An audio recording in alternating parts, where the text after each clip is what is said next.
Live and in color from the NBC News radio broadcasting studios of KCAA, 1050 AM, 102.3 FM, and 106.5 FM, located in beautiful Southern California, and in parallel from the Turf's Up radio studio in Fort Lauderdale, Florida. Thanks for tuning in to the Water Zone show this evening. Well, good afternoon, a pleasant afternoon for everybody, or evening, or morning, depending where you are in this big, gigantic world of ours. Hope everybody's safe and having a good day.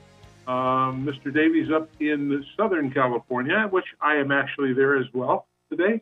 And it's a little cooler than it was in my house in Phoenix when I left, but I think I can adapt to the weather here. Chris, so how's it going up there? We're here. Great.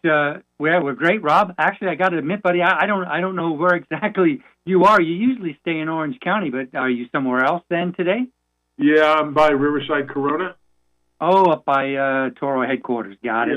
Yeah, I have a symposium to go to tomorrow that I'm doing some stuff with some FBI people, and the hotel was fully booked. They're all booked. So I figured, okay, I'll come close to here because I got to pick up the stuff at my office tonight in Riverside for the displays that we're going to show tomorrow. So that's why I'm here. So we also have Miss Chris Austin, who is the purveyor of Maven's Notebook. Chris, how are you doing at Pachico today? Hey, we're doing pretty good up here. It's hot, 101 degrees, but and smelly like a wildfire. But we're doing okay here. The fire has by far and large left the Chico area. It's burning much higher up in the mountains now, and it's actually burning through some real prime salmon habitat. It's very sad to hear this is going. Back in the middle of July, my husband and I went up to Lake Almanor, and we drove up this road that's all burnt out now, and I remember seeing Mill Creek and Deer Creek, and these are water bodies that I've reported on a lot over the years because they've worked so hard to keep salmon in these streams, and I'm like, oh, I'll just come up here again and take some pictures, and well, now that's all gone now. So, oh man, let's talk about that park fire and the damage it did to threaten the salmon.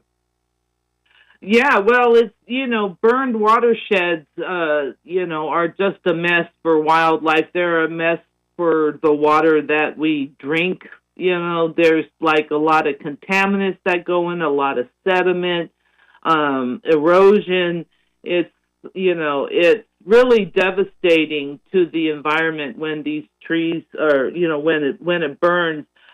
This is why addressing overgrowth in our forest is really so important. It's hard to do, though. That area up above where the park fire is burning, there was the Dixie fire, and that was very devastating up there. There are still like a mountainside just covered with dead trees. They're doing a lot of work up there to clear the dead trees and leave the ones that are still alive. But it's very much a changed landscape. So that's kind of, I'm sure, what we're going to have to deal with here. I remember when you were reporting on those things, not only was the dead trees that they got to remove, but all the contaminants from the fire. The liquids that they were using and the chemicals to kill it. So that got to be a really bad situation. And interestingly enough, I haven't seen any stories on the impacts of fire retardant. So I imagine that they're using it, but I haven't really seen the stories. But I'm sure that they will come. One of the I don't know. I hate that. There's never really a good side to this, but a lot of this area that the fire is burning through is remote and not populated. So, there's not, a lot of people have lost homes, and that's, if it were burning in a more populated area, a lot more homes would have been lost. It also means that at least you don't have those sorts of contaminants being released into these watersheds. It's just, wildfires. Not when a home burns. I mean, think about everything that's in your house. And when a wildfire comes through and wipes out that house, there's like very little left there.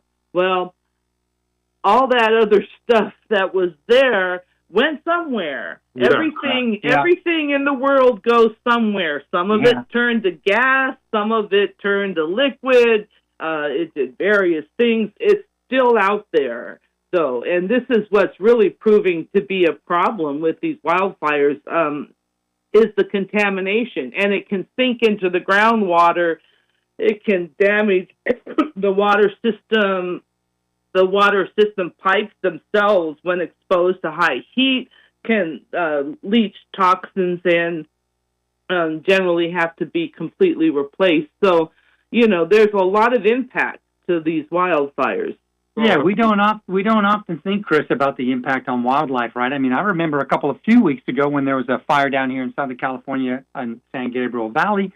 I saw a striking piece of video footage of helicopters trying to chase bighorn sheep from the San Gabriel Mountains here, using a helicopter to chase those sheep up over a ridge out of the way of the fire. I don't know if it was an agency helicopter or fire helicopter or what it was, but it made me start to think about, what the impact on wildlife, on animals, right? Birds can fly away, ground critters can get in their tunnels and stuff like that, but there's a lot of critters that literally have to run, right?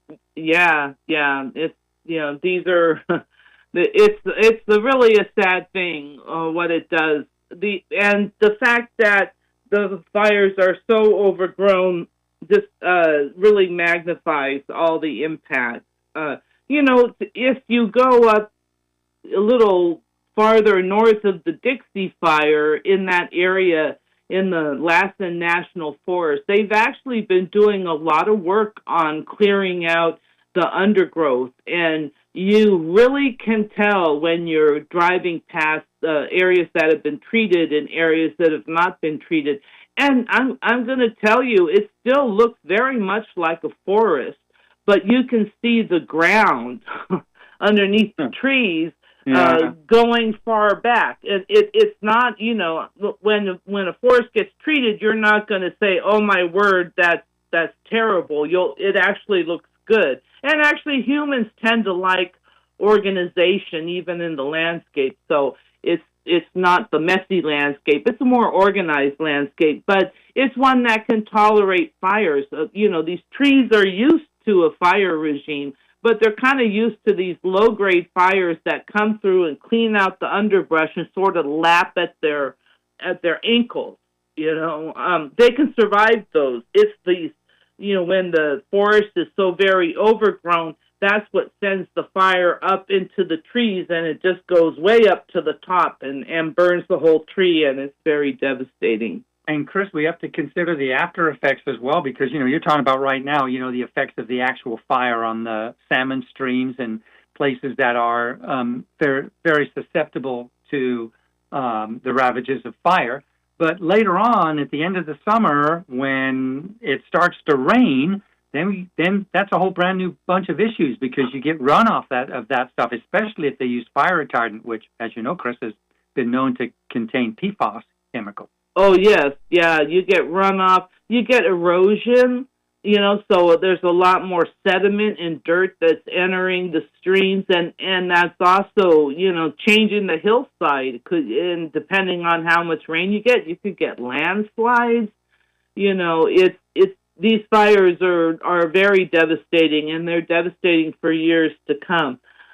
The one thing that I guess if there were a fish optimist were to speak to us, he would probably point out that salmon are a species that have been on this planet and here in California for thousands of years. I mean, they've been here a very, very long time, and they've survived all sorts of environmental perturbations, and so they, I do think salmon do have the capacity to survive somehow, but this is going to be very devastating to the salmon populations, no doubt. So.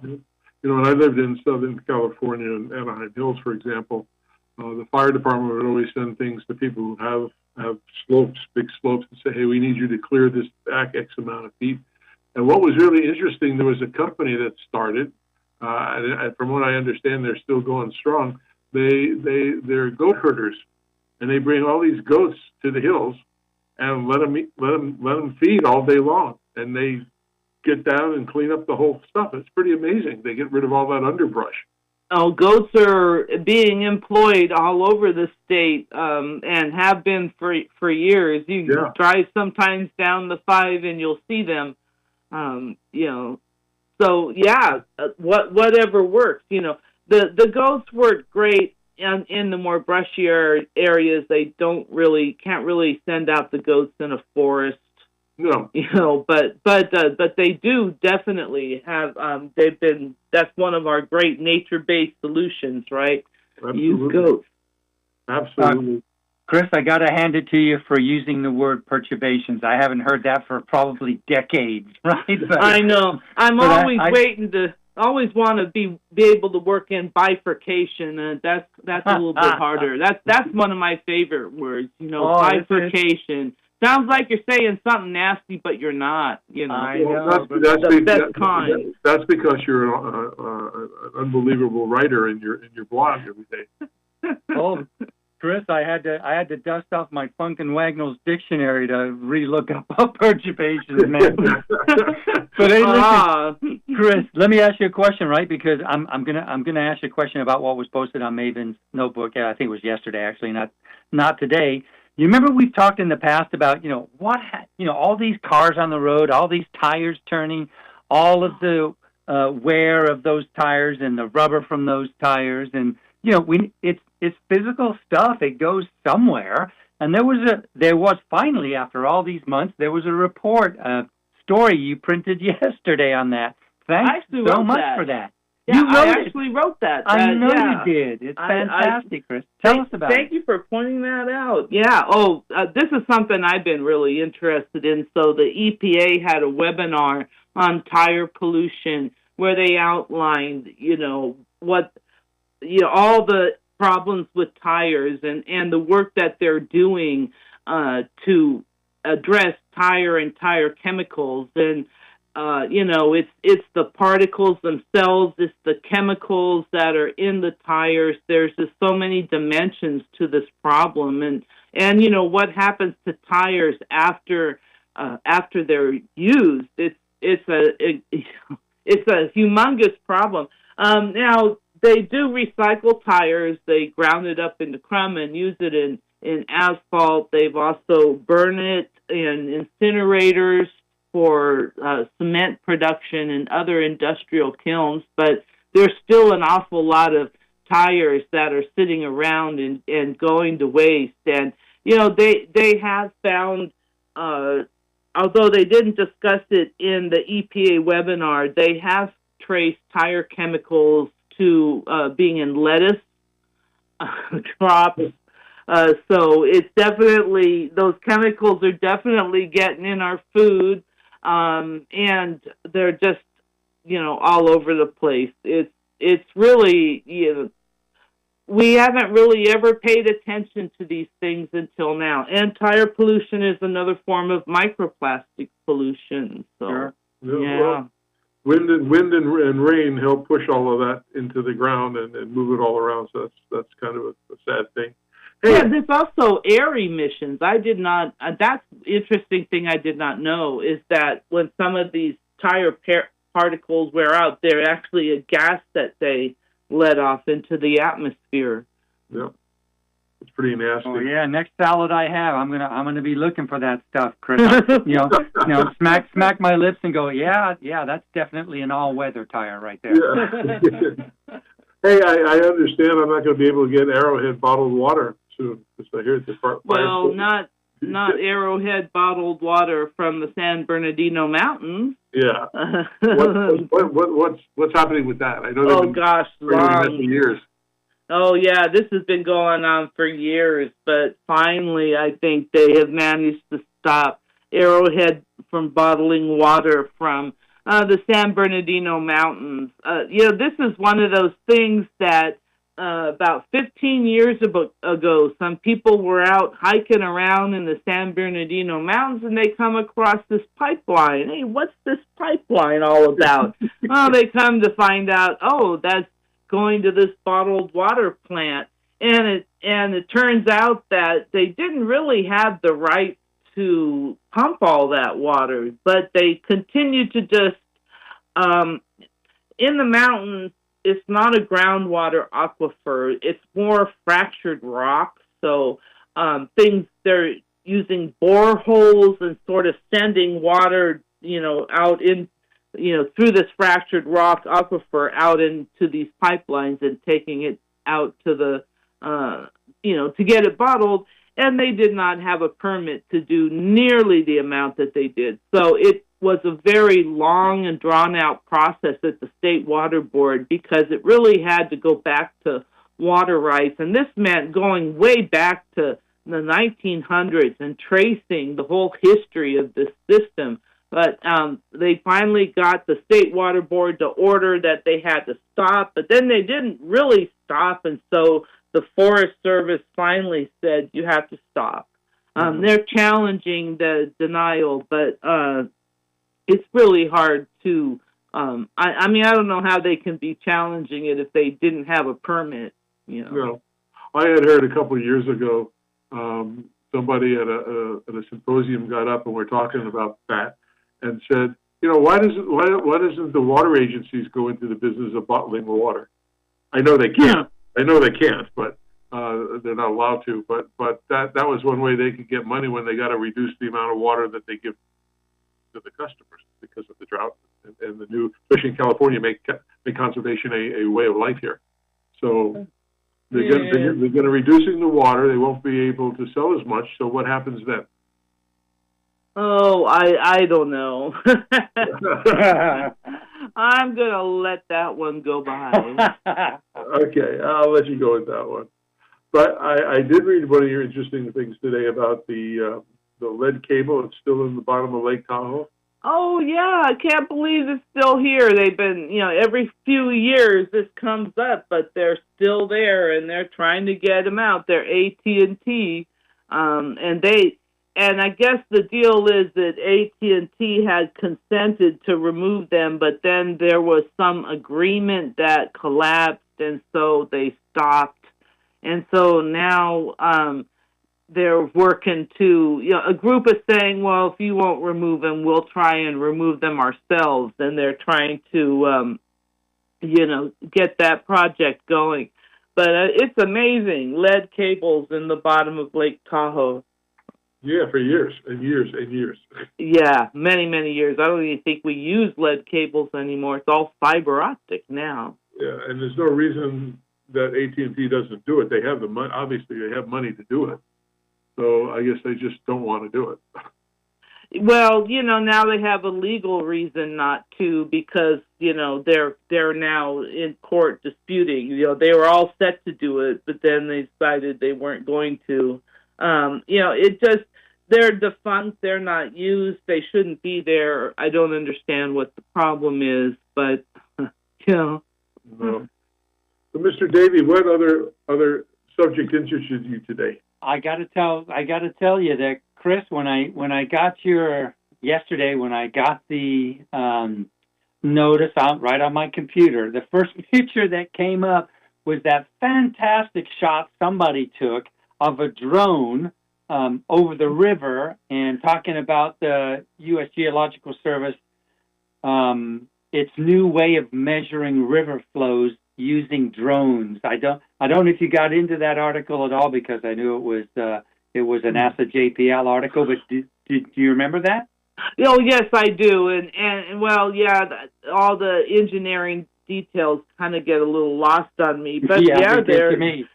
they're using a drone, and they've got some equipment attached to this drone so that they can use this new way of measuring river flows, which is much better and more accurate than our current system of string gauges. So it's really fascinating.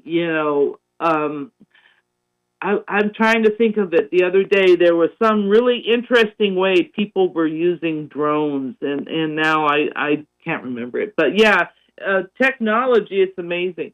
It changes our lives. Absolutely. Yeah, on another quick issue, just looking at some of the articles, and the only reason I'm bringing this up, Chris, is there was more than one. There was several mentions of this, and that's all this really heavy, hot summer that we've had, and this prolonged heat straining all the water wells in the San Joaquin Valley. What can you tell us? Oh yeah. And so the battle goes on. Yeah, in the San Joaquin Valley, people that have domestic wells, those are usually the shallowest wells. They're always, with the groundwater situation the way it is, they're just usually sitting on the edge. And, with the heat, everything takes more water when the temperatures are high. There's just a lot of problems. And this one nonprofit in the San Joaquin Valley that has worked with providing water for people has just become overwhelmed with all the requests that they're getting for assistance. There's a lot of programs in the San Joaquin Valley for replacement water for a lot of the people that have contaminated water. But when your well just simply goes dry, then you can still get help, but it's help from a different place. So they're very busy in the San Joaquin Valley. It's just a problem with the domestic wells, and probably will continue to be. Although they've done a lot of work with some of these, getting some of these communities' water systems in better shape. But the domestic well becomes an issue because it's generally on a private property and a private landowner. So it's harder. Doesn't California have the right to any water anywhere on any property? No. I thought I had read that years ago that they have a right. If they see a puddle of water, they can claim it.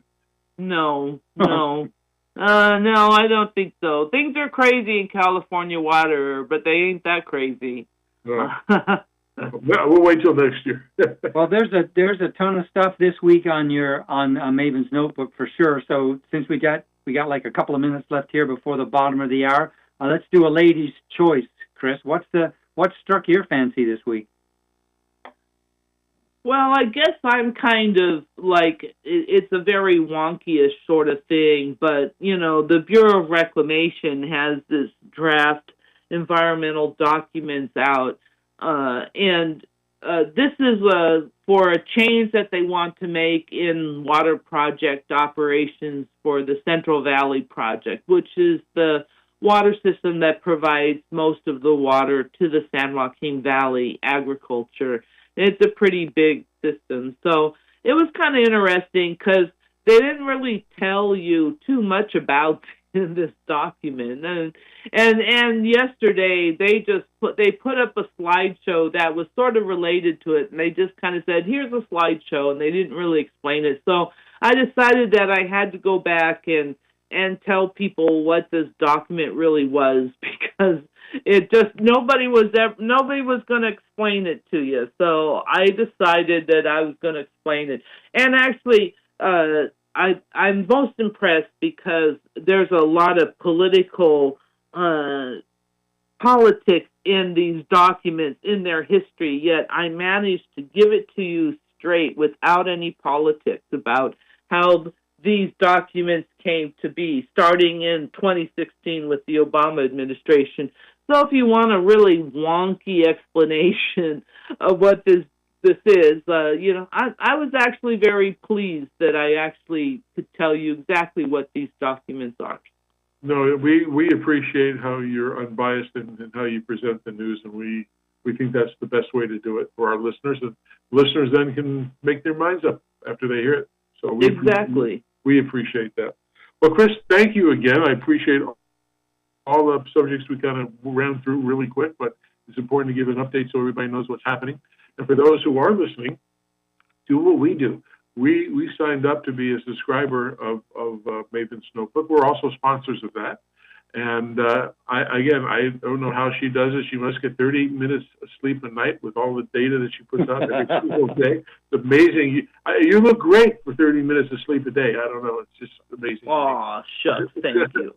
But anyway, for all those listeners, please go check it out, mavensnotebook.com. Like I said, become a subscriber, become a sponsor. It's a great way. Every single morning you get an update, and it's more information than you're going to read in 10,000 magazines and newspapers around the state. So, Chris, thank you very much. We do appreciate it, and we'll see you next week. All right. Good evening, everyone. Have a great week, Chris. All right. We're going to take a little break, and we're going to be back with our featured guest. Stick around. It'll be a great conversation, and he's calling in from Phoenix, my territory, and we'll have some good conversation. So we'll be right back.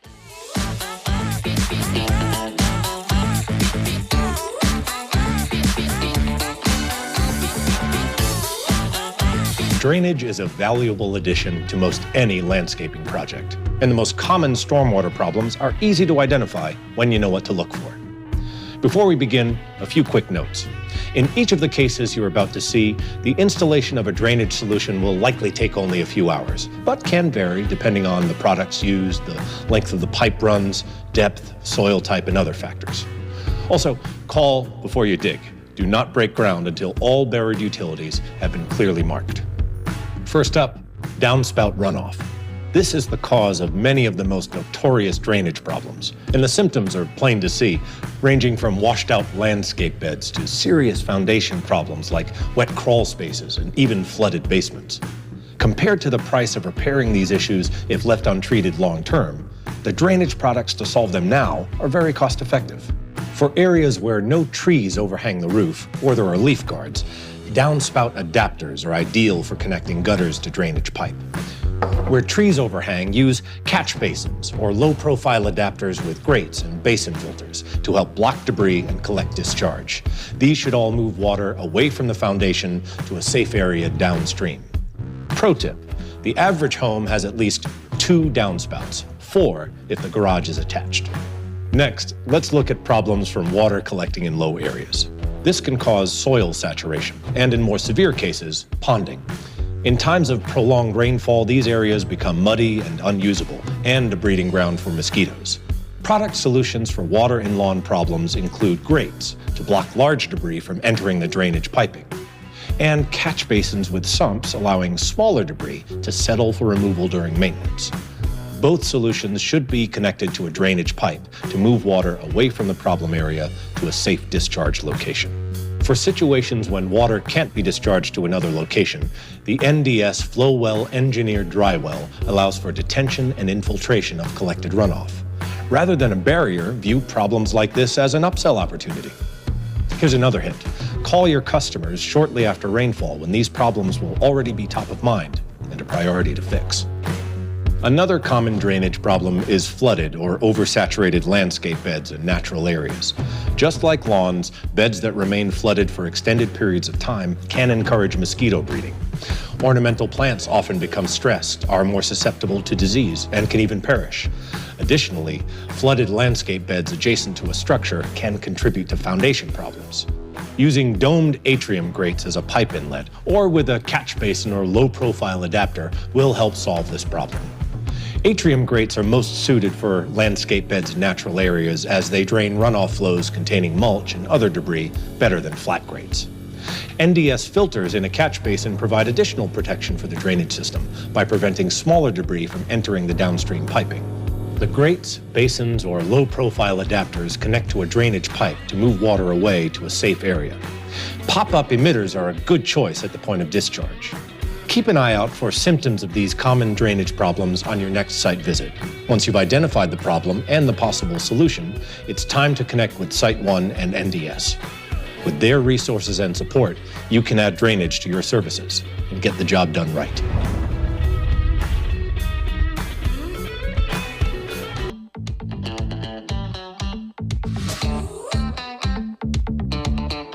Hey, well, all right, everybody, and welcome back to the second half of the Water Zone radio show program. I'm your host, Chris Davey, along with the all-knowing Rob Starr, who's on the left coast with us today here in the state of California.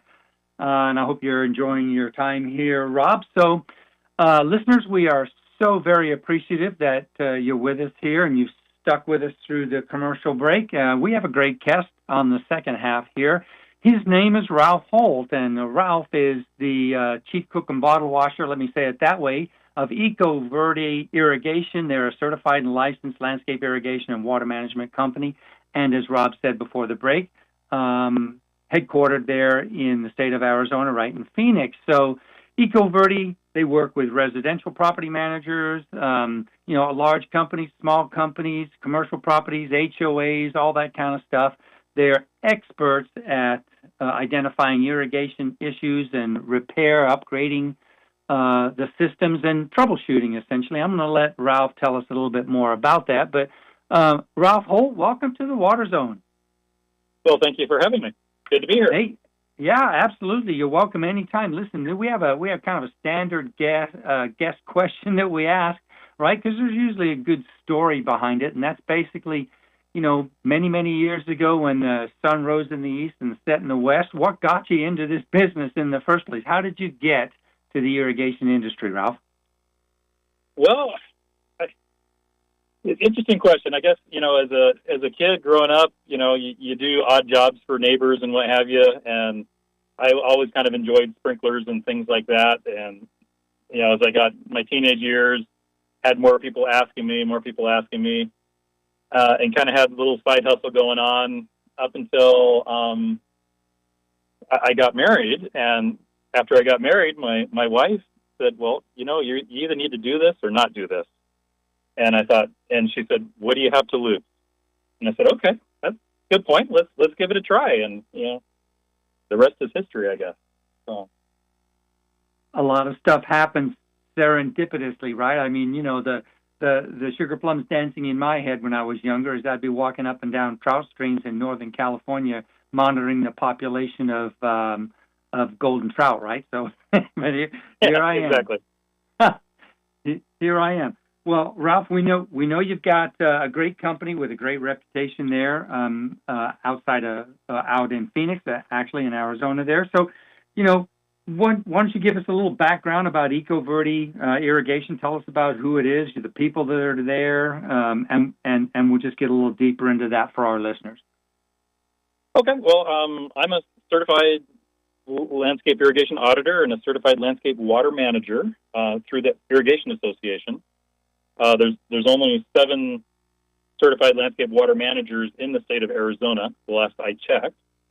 All of our techs are ALCA certified, which is the Arizona Landscape Contractors Association. So that's kind of a neat little thing. I don't think there's a lot of companies that can say that all of their techs are state certified, at least in Arizona. And our focus is high efficiency, smart irrigation. A lot of people don't even know something like that exists. How'd the company get started? Well, ever since I got into the industry, I felt like, systems just weren't designed and installed efficiently. And I always thought there was maybe a better way, but, central control systems at the time were just horrendously expensive. You're talking $15,000, $20,000 for a sprinkler timer, and sure, no homeowner or HOA is going to let you come near you with that price point. And so, right around, 2016, all the manufacturers started coming out with their smart controllers, and the prices dropped dramatically. And we kind of talked it over and thought, hey, this is a chance to maybe turn directions and focus on water conservation and water management and see what happens. And so here we are. Well, welcome to the show, Rob. This is Rob. I guess I consider you a neighbor to where I live. Yeah, exactly. So that's pretty nice. And I've worked with some of the other water managers locally there as well. What differentiates you guys from all the other guys? Because I know you got a great company. Well, I think a problem that I saw in the industry was customers, HOAs, whoever would go to an architect and say, "Hey, we want to save water. What can we do?" And so the architect would spec out a list of things that they should do, and they'd go find a landscape contractor to install it, who had no knowledge of smart irrigation or high efficiency systems. Generally speaking, the systems wouldn't get installed properly. And then once it was installed, the contractor would basically hand the keys back to the owner and say, "Okay, here it is, drive it." And the owners don't know what to do with a smart clock. And so these companies that spend a lot of money and get virtually nothing. And so my thought was, well, if we can take customers from the design phase through the upgrade and then monitor and maintain the system after the sale, we could guarantee the results. Yeah. Or, at least control the results much better. The famous saying was, you just got to set it and forget it. Yeah. Right. And it's sort of right, but it's not the whole answer, and it's really not the truth about it. Everybody tries to sell their product and say how easy it is and all those things, but you really got to know a little bit about what you're doing to make it work accurately. So you're absolutely right, and I think you chose the right path to do that. Also, Chris was telling me about some stuff that you were talking about before on the phone about how turf is not a 4-letter word. You give me your thoughts on the importance of, I like that. I really like that. Can you give our listening audience your thoughts on the importance of grass? Because Chris and I did a session a couple of weeks back on I guess it was point and counterpoint, the pros of synthetic turf versus the pros and cons of real turf and back and forth. And that was a pretty interesting conversation. We were non-biased, didn't we? We gave all the information that we know about. But what's your thoughts from your perspective? Well, I think to a certain extent, turf gets a kind of a bad name. And the municipalities don't help because they kind of pick on turf because it's the low-hanging fruit of, hey, turf uses water, so if we get rid of it, we've solved our water problem. Well, the EPA estimates that 50% of the water we use outdoors is wasted. And so kind of our philosophy is well, if we're wasting 50%, if we can just not waste that 50%, but use it properly, there would be no need in most cases to get rid of the turf. There's some exceptions, like Vegas, has some very unique, circumstances. But for most of the nation, if we wasted 40% less water, we wouldn't be in a crisis. And turf is cooling. You've never walked across turf and burnt your feet. Here in Phoenix, there's always the mad dash to the mailbox in the summertime and trying to get back without third-degree burns. Yeah. That doesn't happen on turf, and it's also usable space. A lot of times when it's granite, it's space, but we can't really use it because no one really likes to walk around on rocks. No. It produces oxygen. It cleans the air. Yeah. And so as we remove that, we're kind of, shooting ourselves in the foot to a certain extent, especially with the heat island effect that most cities are dealing with. Turf has a cooling effect versus a lot of other surfaces that retain the heat and exacerbate that heat issue. There's also the mental health side of landscaping in general, but usually beautiful green spaces are much more relaxing than, and good for our mental health versus just a barren wasteland. Yeah. So I don't know, just some thoughts on that. No, and places like HOAs and apartments and even other residential single-family homes, one thing that impresses people when they come look at that is the landscape. They always want lush landscape that looks beautiful. And over the years, I've learned to understand more about vegetation and some of the desert stuff that they have really looks nice. I was never used to that coming from the East Coast, but it's really nice. And I think people, like you said, it has a calming feeling. It's nice. And at least where I live in my little community, people, they don't want to run barefoot and get hot. But they all have electric golf courses, so we all make that easy run to do. Chris, pick it up. Yeah, just a couple of things, Ralph, because back on the theme of turf is not a four-letter word. I'm going to use that later on today, by the way, when I'm talking to somebody. So, but listen, here's a couple of things that weren't mentioned in the prior conversation there with Rob, because there's also the element of carbon sequestration that you don't get from artificial turf or other types of other ways that you can use that land. There's oxygen generation that is produced from turf, from real turf, from grass. Pets. So many other advantages from that. And so first of all, I hope you agree with that, Ralph. But the question is, Absolutely. do you? Yeah, you do good. So subscribing to the kind of national average of 70-30, right? And water use, 70 outdoor, 30% indoor. Is that kind of relative to the Phoenix area, or is that proportion a little bit different, maybe? I think we're probably kind of in that same boat. A large number of homeowners have pools, which add to that. Even though we might have desert landscaping, we have a big lake in the backyard. So that's probably a close number. Well, if you're a homeowner and you want to save water, and you've got your neighbors looking at you and talking about how wasteful you must be because you've got all this turf, all this grass in there.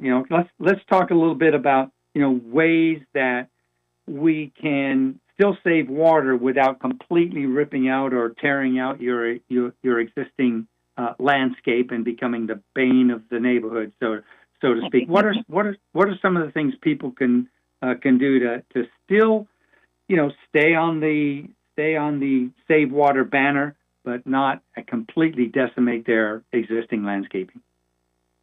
Well, there's a lot of options that, if put together, can actually cause a lot of water savings. I've had communities where they've removed turf, but their water bill never really changed. And so they're wasting just as much water watering the plant material as they were watering the turf. So some of the neat technologies that are out are smart controllers, which, again, are only as smart as the people programming them. Yeah. But the neat thing about smart controllers is they adjust runtimes daily based on temperature, and the idea is that you're replacing the amount of water that was either evaporated or used by the plant material. So you're refilling the glass as opposed to just dumping and overfilling the glass. Rain sensors can, even though here in the desert we don't get a lot of rain, but if we get a good rain, that could shut the system down for a week. That would be a 25% savings for the month. In other areas of the world where they get more rain, that could be very, very beneficial. High-efficiency sprinkler heads. Most people are familiar with the little spray heads. They operate best at 30 psi, but most municipalities have pressure that's much higher than that. And so all that mist and fogging that you see from those sprinkler heads is just lost water that just evaporates and never makes it to the plant material. Using pressure-regulating heads, for every 5 psi, you can reduce your pressure down towards that 30 psi goal. You're saving 6 to 8% on your water usage. So if you go from 60 to 30 psi, that could be a huge savings just using the right sprinkler head. High efficiency nozzles are, a lot of people don't even realize that there's a difference in nozzles, but it's kind of like the difference between a Prius and a pickup truck. Yeah. Everyone knows a Prius gets good mileage and trucks don't. Well, van nozzles are notoriously horrible for distribution uniformity or how evenly they disperse the water. But that's the industry standard. So just using, a high efficiency nozzle is another way.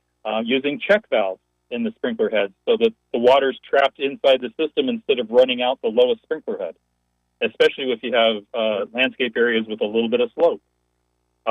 Adding flow sensors and master valves to the system so that the system can automatically detect broken sprinkler heads, broken pipes, broken main lines, valves that stick open, and automatically shut down so that valve's not running for hours or days until someone calls it in. All of those things, if you put them together, you can save 30, 40% or more without even talking about changing the landscaping. I know you're in obviously a different class of operation than I'll call mow and blow kind of people. And, the ones that just basically do the mow and blow quick cuts and things, they carry parts on their truck, but they don't carry a whole bunch of parts. So, for example, if somebody has an 8.5 or an 8/4 or a 12 full and it breaks, and they don't carry a variety of stuff, and they usually only carry one brand versus the exact replacement brand that the site has, they go to vans. Vans are really great for that, but the problem is, like you said, the uniformity distribution is really terrible out of those things. They waste so much water. And it's crazy, but they stick them in because it's a quick fix. It's fast for them. They don't have to spend a whole lot of money to stock up a truck with all kinds of parts and also the different competitors' products. So you're right about that. I think that makes a big importance on what's happening. And I think, and what I more than think, and I know Chris agrees with me on this, is that entities like you bring knowledge to the science of irrigation. That's important. Most people who are in the mow and blow business, you ask them, hey, do you ever use a pitot tube? And they look at you crazy. They don't know what that means. What's a pitot tube? Or any of these other things to that. Or hey, I believe in ET. Well, that's great, but ET only tells you when to water. A soil moisture sensor will tell you how much you need to water, and you really need a complete feedback loop to make that. But again, a lot of the smaller companies that really don't get the certs that you guys do and go through the training don't really understand all of that. They just want to make sure that the lawn looks good, the flowers are beautiful, because they turn the water on as much as they can to keep changing it, and they don't use the smart controller. So every day or every other day when the water does, it just keeps doing it the same thing, and it doesn't react to the ET situation. So I think what you're doing is the best thing, bringing that to your customers and future customers. I think education to the public is really, really, really important in help solving water waste. Better for better water use efficiency. At least that's my opinion on it. No, I agree 100%. I think education's huge for the customer, and it's just as big of a problem in the industry as it is outside the industry. Yeah. I read a quote yesterday from DJ Seeger of Seeger Water in San Antonio, and he said, the problem in irrigation globally is unqualified, uneducated people working on systems causing massive water waste. Yep. And that's really the case. Like you said, most people don't realize there's any type of science at all to sprinklers. Yeah. You just turn it on and water, and if there's a dead spot, turn up the water and water more. Versus, there's actually a rhyme and reason and some technology and science and some know-how that should go into that. Do you think irrigators should be certified like they do in Texas? Yes. I agree with you. Go ahead, Chris. I'm sorry I'm asking a bunch of questions. He's interesting to talk to, and I think he's talking for 3 hours. You're fine. Yeah, you're fine. That's why they call it an interview, Rob. But listen, Ralph, let me ask you. Let me ask you a question here, because I'm kind of struck me as you were talking about all that stuff.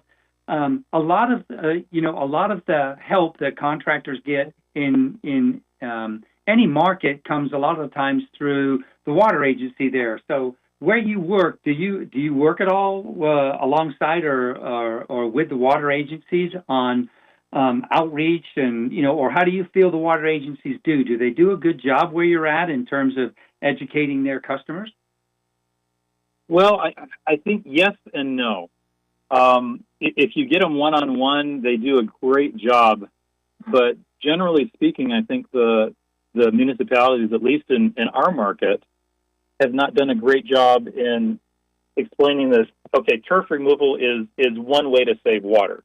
But as we just discussed, there's a whole bunch of other things that you can do that can be just as effective or more effective. And they haven't communicated that well.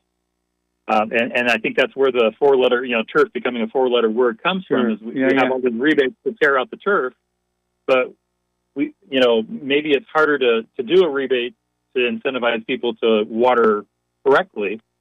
But I think that's the direction that we really should be going so that we can maintain the beautiful landscapes that we have. Yeah. Well, let me turn it back to EcoVerde just for a second here, because one of the interesting things that I heard and that I asked about when we were talking, when I was reviewing. Hello?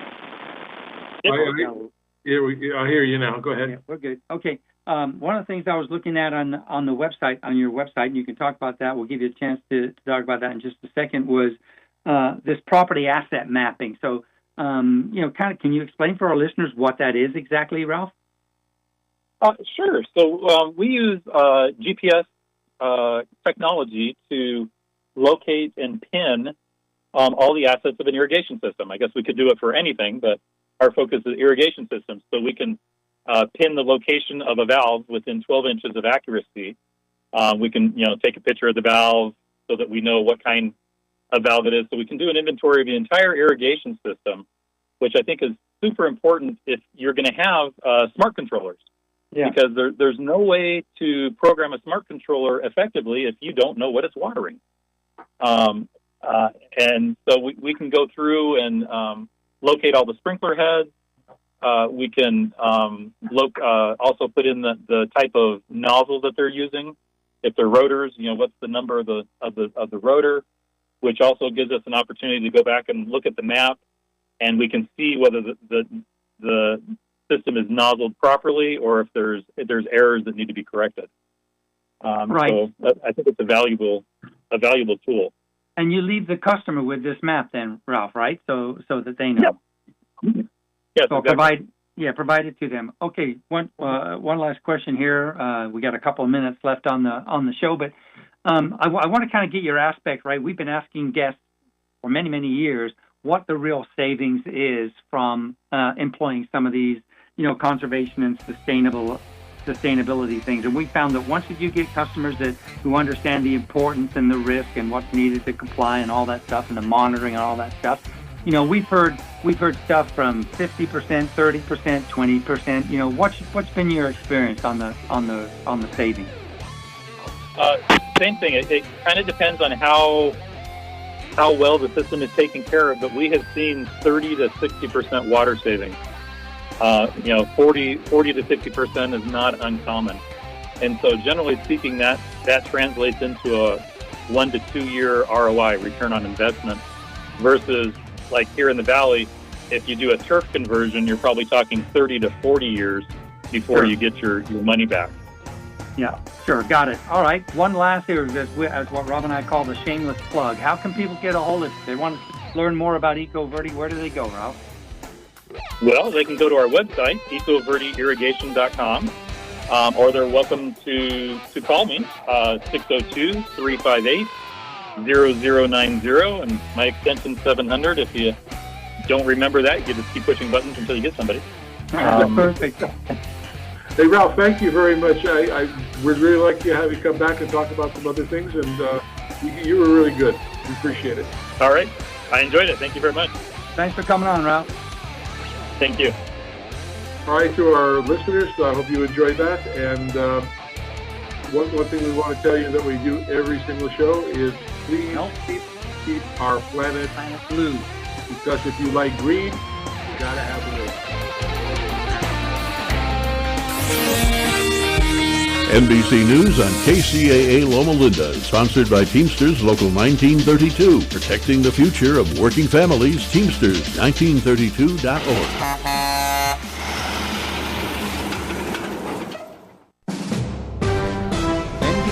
News Radio, I'm Brian Shook. At least one debate between former President Trump and Vice President Kamala Harris is set. ABC News announced Trump and Harris agreed to a debate on September 10th. During a Thursday press event, Trump questioned Harris's status as the Democratic nominee. And because of political reasons or because of being politically correct, even though she never received a vote. Don't forget, she was the first one defeated. This was Trump's first public appearance since Harris became the nominee and selected Minnesota Governor Tim Walz as her running mate. Harris and Walz met with the United Auto Workers members today in Detroit. Harris thanked the union for endorsing her presidential campaign. Tropical Storm Debbie is bringing heavy rain and tornadoes to North Carolina. According to the National Hurricane Center, the storm is southeast of Charlotte. There have been at least 11 confirmed tornadoes from the storm. The U.S. men's basketball team will play for the gold medal after surviving a scare in the semifinals against Serbia. The U.S. came back to defeat Serbia 95-91 after trailing by as many as 17 points and by 11 entering the fourth quarter. Wall Street is closing with stocks sharply higher. Liz Warner reports. This comes after new labor market numbers gave investors a boost in confidence toward the economy. The latest weekly unemployment claims came in at 233,000 against projections of 240,000. At the closing bell today, the Dow Jones Industrial Average gained 683 points, the S&P 500 rose 119 points, and the Nasdaq gained 464 points. I'm Liz Warner. The IRS will begin intensifying audits on what it calls bogus claims for the pandemic-era employee retention tax credit. You're listening to the latest from NBC News Radio. Located in the heart of San Bernardino, California, the Teamsters Local 1932 Training Center is designed to train workers for high-demand, good-paying jobs in various industries throughout the Inland Empire. If you want a pathway to a high-paying job and the respect that comes with a union contract, visit